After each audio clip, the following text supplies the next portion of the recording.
I speak to a lot of new investors in my comments, DMs, that guy at Warehouse Project last week who wanted to talk about asset allocation in the queue for the bogs. Check the vibe. These conversations give me a pretty interesting perspective on what's kind of going on at the minute, and I see a few glaringly obvious mistakes being made. Not by everyone, but by enough people to kind of warrant this video. So let's talk about that, shall we? Let's go. It all started with GameStop. a once-in-a-lifetime event combined with another once-in-a-lifetime event sparked the collective interest of millions of young investors, bringing them to the market for the first time. Why did I just get a notification that our vacation's cancelled? You wanted to go to Cancun? I want to go to the moon. So monumental was the influx of new investors that the median age of your average investor dropped from 48 to 35 in just 6 months. But there's a problem here. Recency bias is the cognitive bias that describes people's tendency to place more importance on recent events than what has happened in the past. It's the reason a lawyer will end on a powerful statement when presenting a case to a jury. I dropped the screw in the tuna. It's why if I ask you to suggest a good show to watch, you'll probably recommend something you watched recently. I know, Squid Games. And it's why you should probably save your best work for 3 months before your annual appraisal with your boss. Because data shows that employers judge their employees on the last 3 months' work rather than what they've done over the whole year. So imagine if you start investing at a time when crypto is going nuts, meme stocks are one of the best performing asset classes in the world, and even the S&P 500 is delivering 40% gains in a year. Add to this fact that global markets have been on an absolute tear for over a decade now, in what is officially the longest bull run in history, and you can see how recency bias is leading to some very risky behaviour. Start to the nest and it ends with a stop. Starting with number 1. Going all in on high-risk investments. Warren Buffett said, never risk what you have and need and what you don't have and don't need. I said, Warren Buffett, that old man, he doesn't know what he's talking about. This game has passed him by. One of the hardest things you're ever going to have to do as an investor is understand the logic, get your head around the fact that investing long-term consistently in a globally diversified portfolio of assets is probably a smart thing to do, and then seeing things like this. Let's go, 100,598, 6-figure days only, 6-figure days only. Ding, ding, ding, ding, ding. When the world around you is full of stories of people becoming millionaires on speculative overnight investments, I just spent all my money on Dogecoin. the temptation to follow suit can be overwhelming. It's been shown that new investors that have come to the market are willing to take a lot more risk. The explosion in the use of options contracts shows this, but we're also seeing it within crypto and the NFT space as well. As sensible investors, we need to understand that speculative and high-risk investments are exactly this, speculative and high risk. You can't expect or want 1,000% returns and not expect there to be some kind of downside on the other side of that. Just because it's been making money for the last 12 to 18 months doesn't mean that it's a guarantee. For every action, there is an equal and opposite reaction. For every pump, there is a dump. This relationship between risk and reward is called the risk to reward profile. And I question if those who are deep into options, CFDs and NFTs and have had a good time of it recently really understand that relationship. The solution here in my eyes is having a pot of cash and allocation for these sorts of investments. It may come as a surprise to some of you, but I'm a human being as well. And I love the idea of putting my money into something and it absolutely rocketing in price. I just limit my exposure to these kind of YOLO style investments to about 1 to 5% of everything that I invest on a monthly basis. Another way that I manage this risk leads me on to point number 2, not taking gains. Small is the goal, size is the prize. It's 8 o'clock, motherfucker. Let's go. Diamond hands has become a war cry for Generation Invest. Biggest players in the finance game have given platforms to individuals that practice buy and hold on speculative investments with almost blind faith. So the Dogecoin millionaire. What's going on, man? But guess what? The Dogecoin millionaire ain't a millionaire anymore. I really don't want to have to do this, but Dogecoin just dipped below 25 cents, and that means the Dogecoin millionaire is no longer a millionaire, and as much as I tried to warn him, he's out of the club. Please tell me, what is the point in making these speculative investments if you don't realise some of those gains along the way?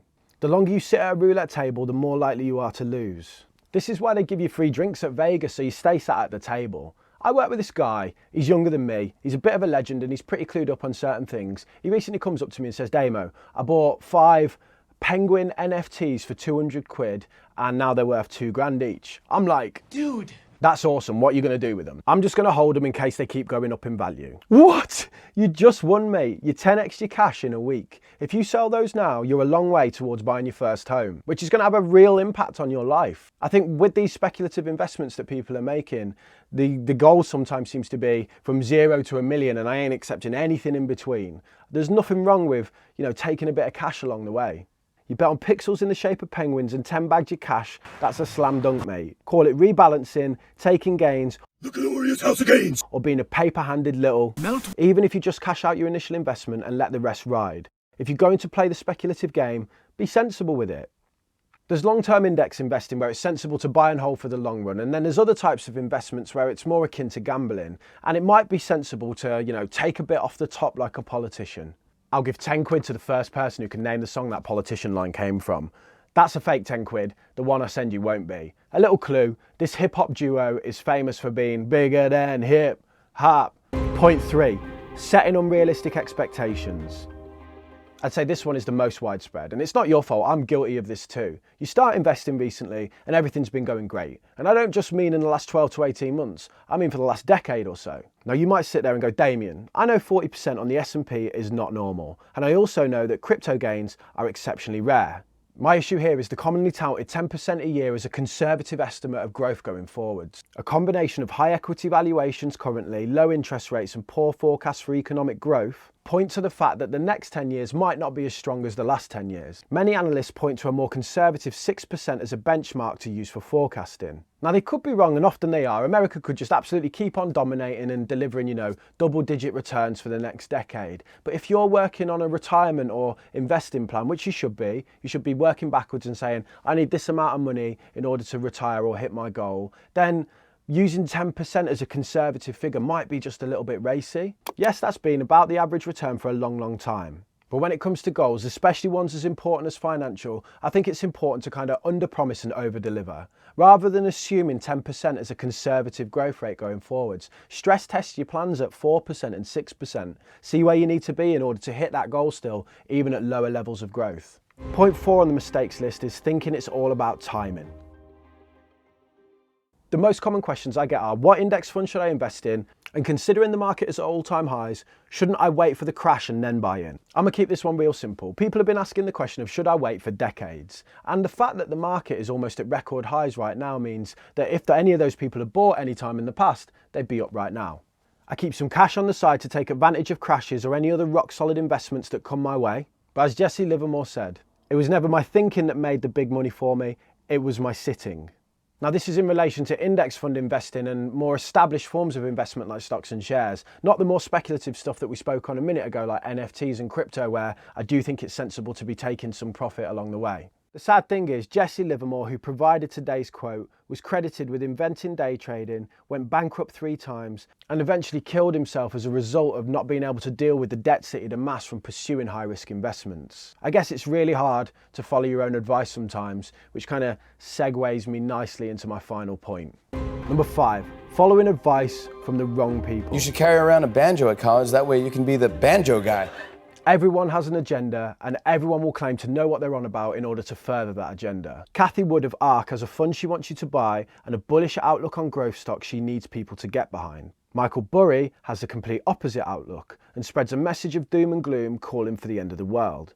Robert Kiyosaki and his 2 dads, I've got no idea what's going on there. For me personally, I try to be balanced and fair and as well researched as possible. But at the end of the day, I want you to watch my videos, so that's going to shape my behaviour in some way or form. I mean, I'm sat here with a blue piece of paper behind me in my dusty loft with a load of blankets hung around me that you probably can't see. How seriously can you take me? There is nothing wrong with listening to other people's opinions, but don't follow them as gospel.